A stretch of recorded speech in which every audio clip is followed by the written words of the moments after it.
Alright, so I'm going to be interviewing my grandfather about living in the 60s. So just first, could you give like a kind of a description of the atmosphere and the kind of vibe of the 60s, what it was like living there, the energy and all of that stuff? Well, you know, it's kind of difficult, Reid, because I was 20 in my early to mid 20s, and I had a wife and 2 young kids, and I was really pretty much consumed with trying to make a living and put food on the table for my kids, have a place to stay and so on. And I'm really kind of I wasn't really politically involved at that time. I have a lot of memories. In fact, after we talked yesterday, we've thought, Mom and I both have thought a lot about that time and what was happening and so on. And I can talk about some of that. I remember exactly where I was when I had the radio on and I heard that President Kennedy had been assassinated. I remember how that felt, how we as a community felt. I can remember I lived in Detroit, suburbs of Detroit at that time. I can remember the '67 race riot in Detroit. But, you know, as far as talking about my political orientation or my feelings about things at that time, I was too young and too busy living my life to be much involved, so. So circling back around to the JFK assassination, how did it change your view and your outlook on America's future? And then also after that, how did it change like your community as a whole? Like how did it change their view on America's future? Well, I can't speak to my community. For myself, I felt bad that a fine young man that I hadn't voted for him, but I think he was a very good human being. I felt terrible that it happened. The man that came in to replace him, Lyndon Johnson, I wasn't very impressed with as a person or as my president. It was just something that in the course of our country's history, there has been trauma after trauma after trauma. And as a country, we are vibrant, we survive, and we did then. How it changed many things, I don't know that it did really. So what was kind of the reaction in your in the community? Like what was it like after that? I'm guessing it was probably very solemn and there was a lot of mourning, but could you like just kind of speak to that a little bit? I think everybody that was a decent human being felt terrible that had happened. I mean, he was a quality person. He was, you know, going to do his best for our country. And as I thought back on it in later years, had he given a chance, I think he really would have been a positive influence on our country. But, you know, at that time it happened, and life went on. So, when John F. Kennedy was assassinated, where were you, and like what immediately went through your mind after that? I was a junior in high school, and I was in class, and all of a sudden they called class off and called us all into the auditorium, told us what had happened, and we all went to different classrooms. They brought TV sets in, and we listened to all the news on the TVs, and it was devastating because I am from a little tiny town in Wisconsin named East Troy. It's very tiny. Our whole graduating class was like 70 people. very tiny, and so it was something that just doesn't happen in rural Wisconsin. I mean, it was like, this was unbelievable.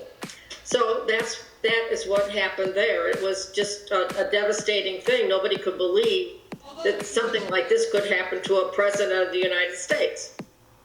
And I guess since you were with a school and you were kind of all in a room, what was the mood like in that room? Was there like, when they announced the news, was there an audible gasp or something? Or Yeah, there were some people that were, they were like, unbelievable that this could happen. Some people were crying because they couldn't believe that the president of the United States could be killed. And it's like, what are we going to do now? I mean, we were all 16 years old. I mean, it was like, this is just unbelievable. It's like you're going to lose a parent almost. It was terrible. It really was terrible.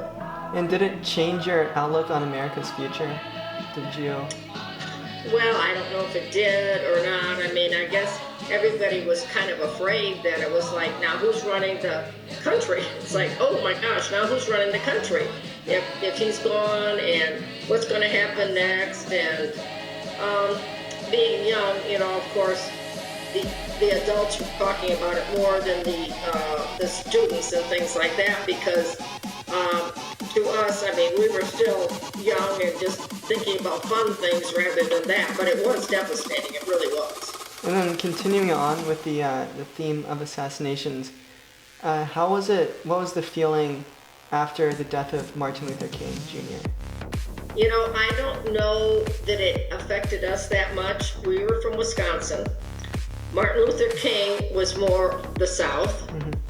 He was assassinated in Memphis. Coming from where I came from, we had no black people. There were no blacks in our whole area.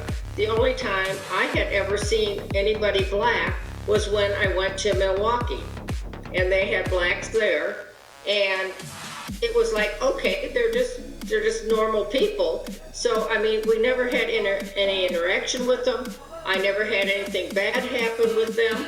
So I mean, the school that I went to, we had no blacks. It was, when I was brought up till I graduated, there were no blacks in my area until I went to college. I really didn't have that much, interaction with them. So I guess that kind of answers the next question of, did you experience or did you witness segregation, since there weren't really any African Americans living in your community? So not really. The only segregation there maybe was a little bit maybe in Milwaukee, but not that much. I mean, there was no big thing. It was, they were there, we were there.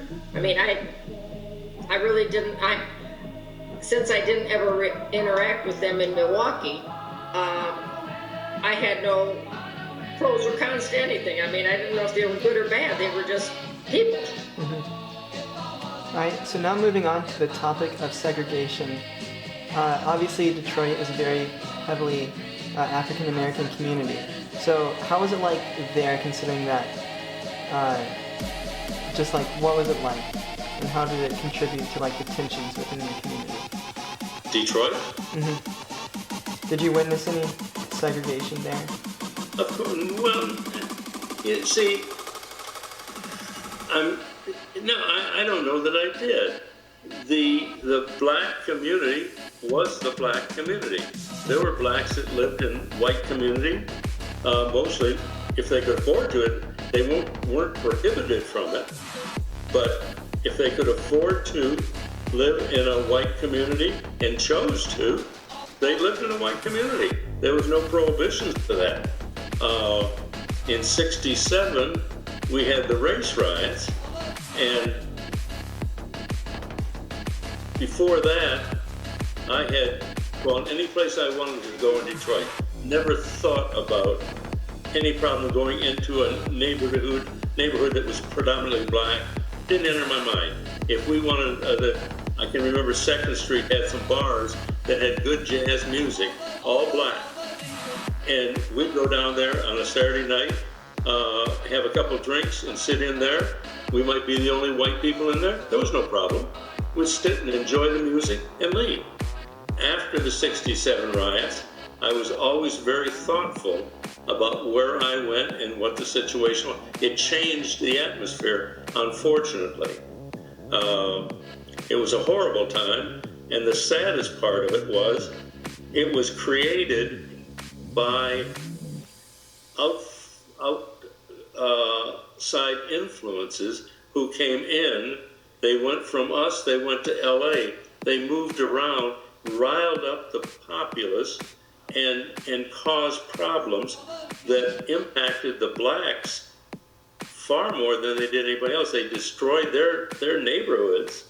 They had people killed, and it was all a political thing on these outside agitators. Just a very sad thing. It happened, and I was I was in the insurance business. I had a kind of a prescribed area where most of my business was. It was in a downtown commercial area, but it was also a downtown commercial area, or black area. When they showed on Sunday night of the riots, it started Saturday night, they kept it off the TV, kept it off everything for like 24 hours. And then on Sunday night, because they wanted to quell it before it got horrible, on Sunday night when it came on, they showed a map of where it was. It was kind of like where I worked, my area.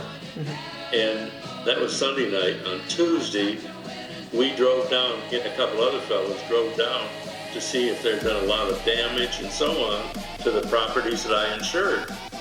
And I can remember driving along, we had an expressway through town, and we called them our beloved ditches because they were down 20 feet below ground level, and they were expressways. And on the upside were frontage roads.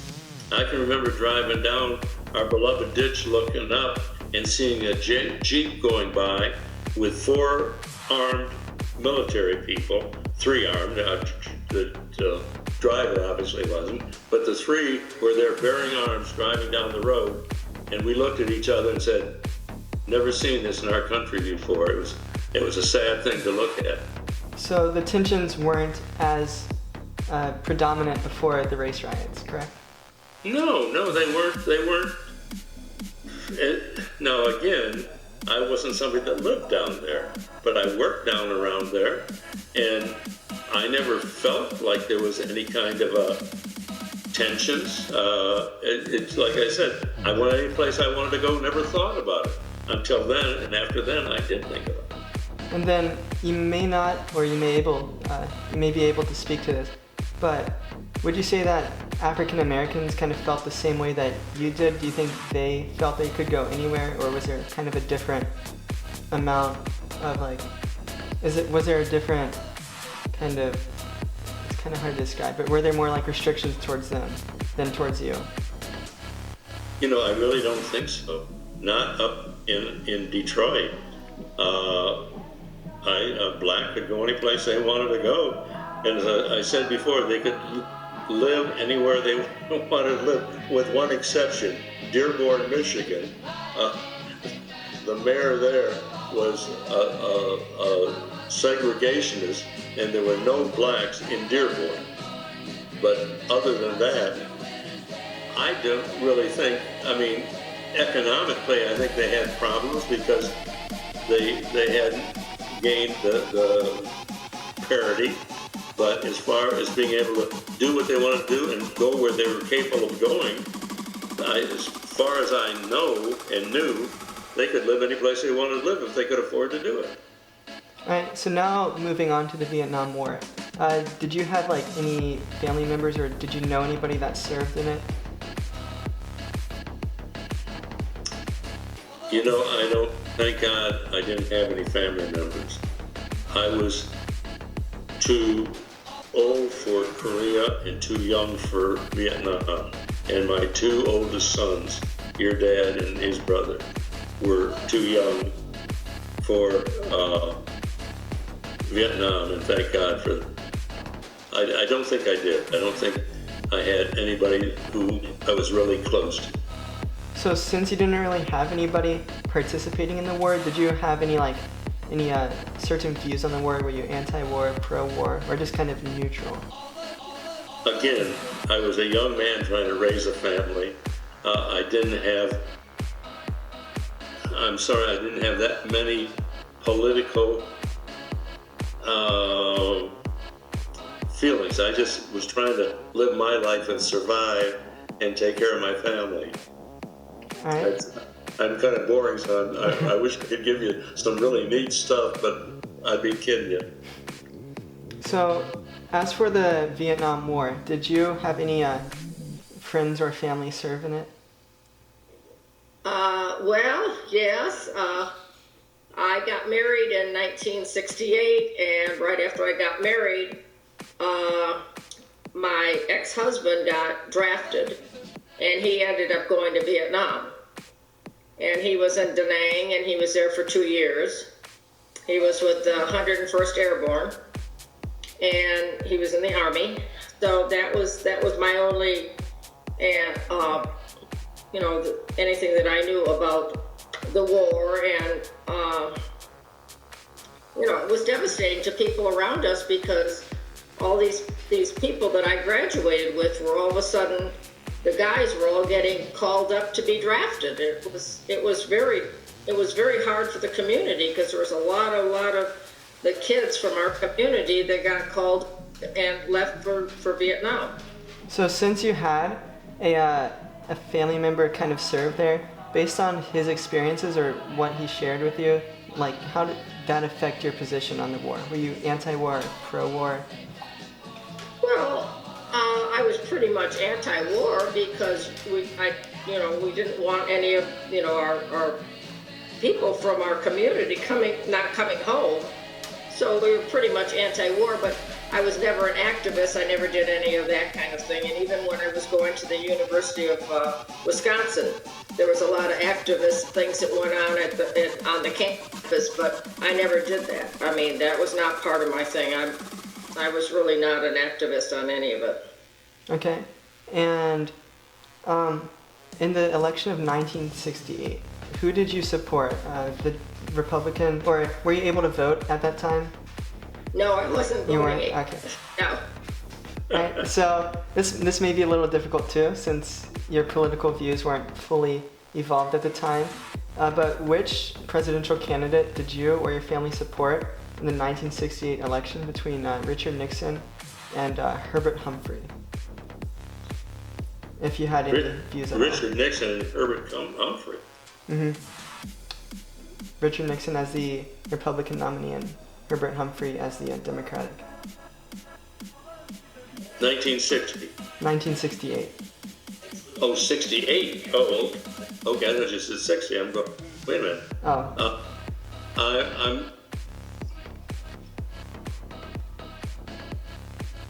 I am a Republican. I don't think if I voted for a Democrat in my life, it was because it was really a blatant situation that I had to.